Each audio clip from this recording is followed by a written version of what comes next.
哈德是一位逃难来美的单身母亲，凭借着在越南时期积累的算命经验，她在当地成为了一名命理大师。从业几十年里，哈德积累了几百位长期顾客，也赚到了大量财富，靠着这门生意过上了十分富足的优质生活。可是谁也不会想到，这位优秀的命理师帮别人预测了很多事情，但却没有预料到自己的结局。在一个平常的下午，他和女儿在家遭遇了灭顶之灾，他们的美国梦也随之变成了一场噩梦。那么究竟发生了什么？接下来让我们走进这起案件。大家好，我是大熊。今天分享的案例发生在美国加利福尼亚州威斯敏斯特，这里位于加州奥治兰县北部，距离该州第一大城洛杉矶仅30英里，城市人口约有8万9千人，其中绝大多数是70年代移居至美国的越南人。威斯敏斯特是越南本土外最大的越南族群聚居地，当地随处可见越南语标识，著名的越南语广播小西贡广播电台就坐落于此。主人公哈德·史密斯出生于1953年2月15日，案发时52岁。哈德是土生土长的越南人，来美之前，他和女儿安妮塔生活在越南西贡，也就是现在的胡志明市。1975年越南战争结束后，哈德和女儿以难民身份来到美国，几经辗转后，他们定居在了加州以南的奥兰治县。和大多数刚来美国的难民一样，这对母女的生活过得非常艰难。哈德不仅要想办法赚钱养家，同时还要花时间照顾年幼的女儿，巨大的压力经常让他夜不能寐。好在这种痛苦的生活没有持续太久，哈德就找到了一条生财之道。他凭借在越南时期积累的算命经验，成为了一名命理师。这门生意在美国文化中并不流行，但在亚裔圈子里却是一个大生意。哈德非常善于包装和营销，他花费了很多精力和金钱在报纸上宣传自己。通过这种方式，哈德很快在一众同行内脱颖而出，命理大师的称号也在当地迅速传开。随着名气越来越大，哈德的收费标准也随之水涨船高，有时他只需要念一段咒语就可以获得$6000，最高单次咨询费用更是高达上万美元。即便是定价如此高昂，还是会有络绎不绝的人来找他帮忙。据说哈德确实有不同寻常的能力。经过多年的苦心经营，哈德积累了上百位长期顾客。每当这些人遇到人生中的大事或者有不解的困惑时，都会找他帮忙占卜。靠着这门生意，哈德赚下了大量财富。他购买了宽敞的大房子，开上了豪华轿车。女儿安妮塔也因为母亲的成功，过上了非常优质的生活。可是谁也不会想到，这位优秀的命理大师帮别人预测了很多事情，但却没有预料到自己的结局。在一个平常的下午，他和女儿在家遭遇了灭顶之灾，他们的美国梦也随之变成了一场噩梦。2005年4月22日晚上10点14分，威斯敏斯特警局接到了一通报警电话，一名男子报告称哈德母女可能在家发生了意外。接到报警后，警方很快抵达了现场，此时报警男子正在门口焦急等待。男子名叫永川，是哈德女儿安妮塔的男友。永川表示，今天早些时候他买了一些零食放在了女友的家门口，他没有敲门也没有打招呼，放下东西后就直接离开了。晚上下班后，他注意到门口的零食一直没有拿走，院子里的小狗也没有牵回家。他敲了敲门，里面没有人回应，给他们打电话时听到了房间里传来的手机铃声，他认为这对母女一定在家发生了意外。听完永川的描述后，警方决定进入屋内查看情况。哈德家的大门紧闭，门窗也都完好，他们只能通过暴力破门的方式闯入房间。当房门被打开的那一刻，所有人都被吓了一跳。昏暗的房间里一片狼藉，陈列在佛龛上的各种神像在红色的烛光下若隐若现，仿佛就像看着他们一样。稍作调整后，警方巡视了整个房间，他们在厨房里首先发现了哈德的尸体。被发现时，哈德的样子非常诡异，他整个人以跪拜的姿势趴在了地上，全身涂满了白色油漆，右手中指指向了房间的某个角落。根据指向的方向，警方又在洗衣房里发现了安妮塔的尸体。安妮塔和哈德一样，姿势也非常诡异，她整个人仰卧在地板上，脸朝向门口的位置，头上被盖了一块毛巾，全身同样也被涂满了白色油漆。面对这种超现实的案发现场，即使经验丰富的警员也感到背后有些发凉。他们不解为什么受害者身上有白色油漆，又为什么姿势会如此诡异？难道是死于某种未解的仪式吗？带着这个疑惑，警方在现场进行了证据采集工作。哈德家被翻了个底朝天，能看到的贵重物品全部被洗劫一空。浴室的浴缸有被使用过的痕迹，旁边的脚垫上发现了一枚带血的脚印。来到厨房后，警方又在水池旁边找到了2把带血的厨刀，这2把刀被放在一个黄色的塑料袋中，被确定与刀架上缺失的刀具一致。根据这些发现，警方首先怀疑凶手不是单独作案，应该是2名或者以上人员参与了这起案件。其次，凶手应该是哈德或者安妮塔熟悉的人，他们被邀请或者经过同意进入了房间。作案前他们没有准备凶器，作案的动机可能出于泄愤或者单纯为了钱财。得出结论后，警方开始调查这起案件。作为第一个到达现场的人，永川接受了警方的询问。永川表示，他和安妮塔已经交往有一段时间了，在哈德还没有得知前，他们相处的一直很不错。案发的前几天，哈德无意间发现了他们的亲密行为，这导致他和安妮塔的关系变得岌岌可危。哈德不喜欢他，也不允许安妮塔和他交往，所以这几天他一直没有安妮塔的任何消息。为了挽回这段即将失去的爱情，今天一早他特地买了一些零食送到了女友家门口。他没有打招呼，也没有敲门，打算用这种默默付出的方式改变哈德对他的看法。永川的言论让他成为了第一位嫌疑人，警方认为他具有作案动机和作案时间。永川坚称与这起案件没有任何关系，为了证明自己的说法，他主动提供了不在场证明。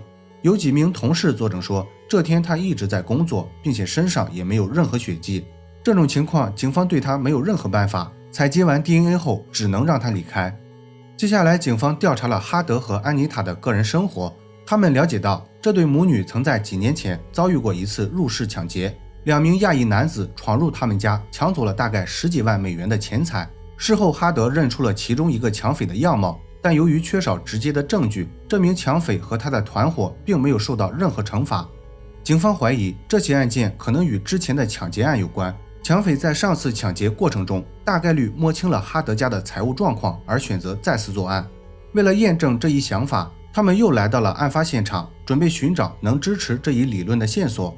在对哈德家所有物品逐一检查后，警方在一个吸尘器里找到了64000美元现金，在咖啡机里又找到了一些贵重的珠宝首饰。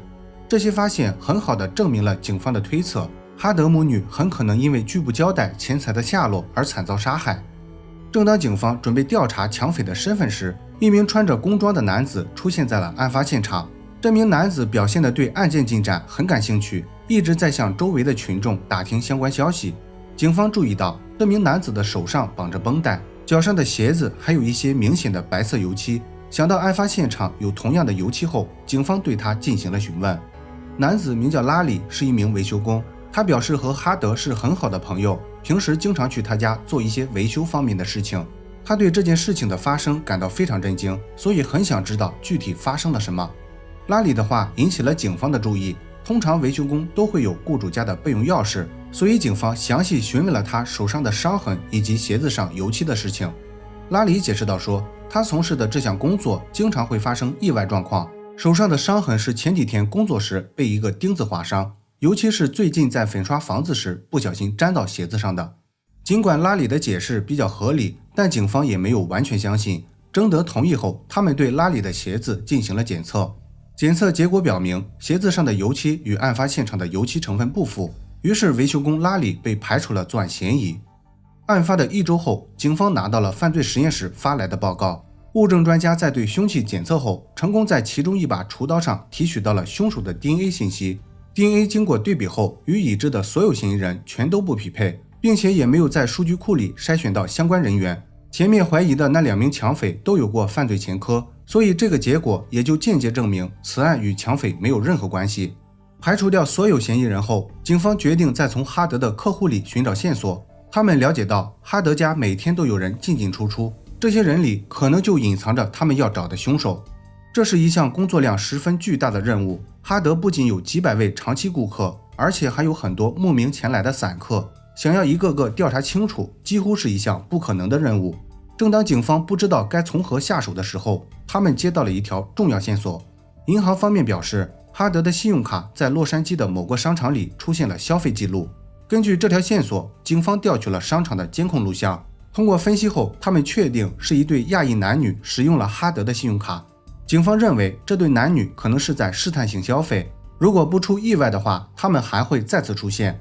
接下来，警方密切监控了哈德母女的信用卡，他们打算等嫌疑人再次消费时将他们当场抓获。幸运的是，下次消费很快就会到来。大约5周后，嫌疑人使用哈德的信用卡订购了几张从北卡罗来纳州飞往洛杉矶的机票。得到消息后，警方对嫌疑人的去向进行了秘密跟踪。这名嫌疑人就是出现在画面中的亚裔女性。抵达当地后，嫌疑人带着2个孩子在洛杉矶开启了疯狂购物模式。他使用哈德的信用卡购买了大量奢侈品和一些贵重的电子产品，这一切都被秘密跟踪的警察拍摄了下来。时机成熟后，警方在酒店里将嫌疑人谭雅抓获。时年42岁的谭雅来自越南一个富裕的家庭，来美之后，他一直居住在加州奥治兰县，几年前刚刚搬到北卡罗来纳州。在被逮捕后，谭雅的态度非常强硬，他聘请了律师，拒绝回答任何问题。由于谭雅拒不配合，警方只好先以信用卡欺诈罪将他暂时拘留。为了找到定罪的证据，他们又来到北卡罗来纳州对谭雅的住所进行了检查。在他的公寓里，警方找到了哈德和安妮塔的个人证件以及几十张2人名下的信用卡。除此之外，他们还找到了一个名叫菲利普的移民通行证和2张登机牌。通行证上的照片与监控中出现的亚裔男子非常相似。登机牌上的信息显示，谭雅和菲利普在案发的几天前去过加利福尼亚州。很明显，菲利普就是谭雅的帮凶，于是警方对他进行了审讯。相对于谭雅的强势，菲利普表现得非常温和，他很坦率地承认案发当天就在奥兰治县。警方直截了当地问道，为什么要杀害哈德和安妮塔？菲利普听到后马上沉默了。警方给菲利普开出了交换条件，如果配合调查，将来在审判时会考虑对他从轻处罚。沉思良久后，菲利普终于交代了全部犯罪经过。根据菲利普的说法，原本谭雅和丈夫在奥兰治县经营成人用品商店，生意非常红火，一家人过着富足的生活。在一次机缘巧合下，谭雅看到了哈德刊登的广告，于是2人就此建立了联系。谭雅有很多事情需要哈德的帮助，其中最主要的就是她的感情问题。谭雅一直在背地里和丈夫的弟弟存在不正当关系，她想提前了解2人最后的结局。经过占卜后，哈德告诉谭雅，他们的感情稳定，不用过分担心。听完哈德的话后，谭雅更加相信了自己的选择，她打算和丈夫离婚，然后再和丈夫的弟弟结婚。不过好景不长，一段时间后，谭雅就和情人的感情出现了问题。情人为了逃避谭雅的纠缠，连夜搬到了北卡罗来纳州。得知情人搬走后，谭雅为了挽回这段感情，也产生了搬家的想法。在这个决定做出之前，谭雅又找到哈德占卜，得到的结果是搬到北卡罗来纳州是一个很好的选择，在那里她可以收获事业和爱情。有了哈德的肯定后，谭雅义无反顾地搬到了北卡罗来纳州。她在当地购买了房产，继续经营熟悉的成人用品生意。这家倾尽所有开办的商店，生意并没有像预期的那样红火。经营了一段时间后，谭雅就陷入了财务危机。为了改善这种局面，谭雅又找到哈德帮忙。通过占卜后，哈德告诉谭雅，坚持下去就会有好的结果。于是谭雅又想办法继续经营了一段时间。为了维持商店的正常运转，谭雅组织了一批男男女女在当地做起了皮肉生意。菲利普就是在这期间认识了谭雅。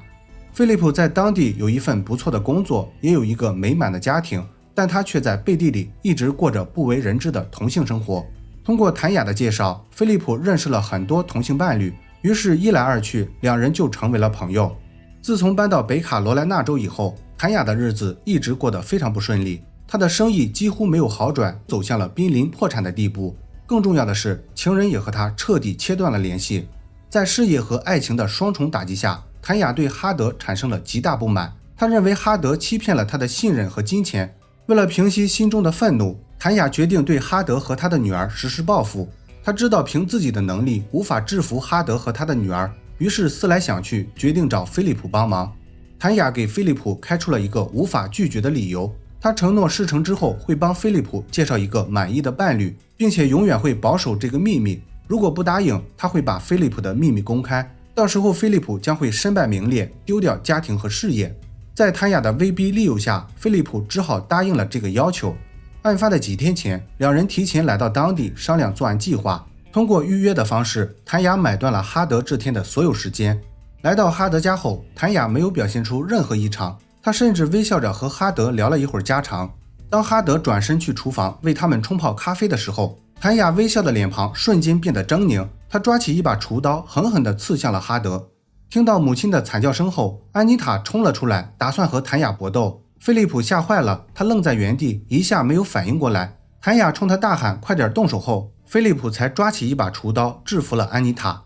作案结束后，谭雅的身上沾满了血迹，他首先到浴室清洗了身体，菲利普则在这期间打扫了案发现场。他把2把凶器简单用水冲洗了一下，放在了水池边的黄色塑料袋中。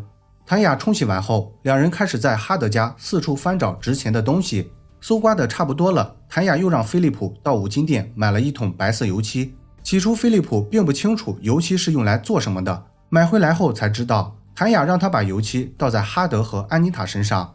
处理哈德的时候，菲利普的进展还比较顺利，但到安妮塔这里，菲利普的心里就有些发毛了。为了避免与安妮塔有目光接触，他拿了一块毛巾盖在了安妮塔的脸上。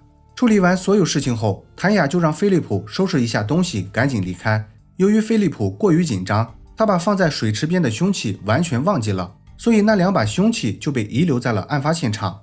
掌握了全部犯罪经过后，警方的任务就变得非常轻松了。在采集完所有生物样本后，鉴定人员对物证进行了对比，经过确认，凶器上的 DNA 与菲利普一致，浴室上的脚垫来自谭雅。2010年4月23日，哈德母女遇害的5年后，案件进入了审判流程。此案事实清楚，证据充分，陪审团经过商议后，很快做出了裁决。谭雅·纳尔逊、菲利普·萨姆拉1级谋杀罪名成立。谭雅作为主谋被判处死刑，她也是加州历史上第2位被判处死刑的女性。菲利普因为配合警方的调查，并且有悔罪情节，他被判处27年至终身监禁。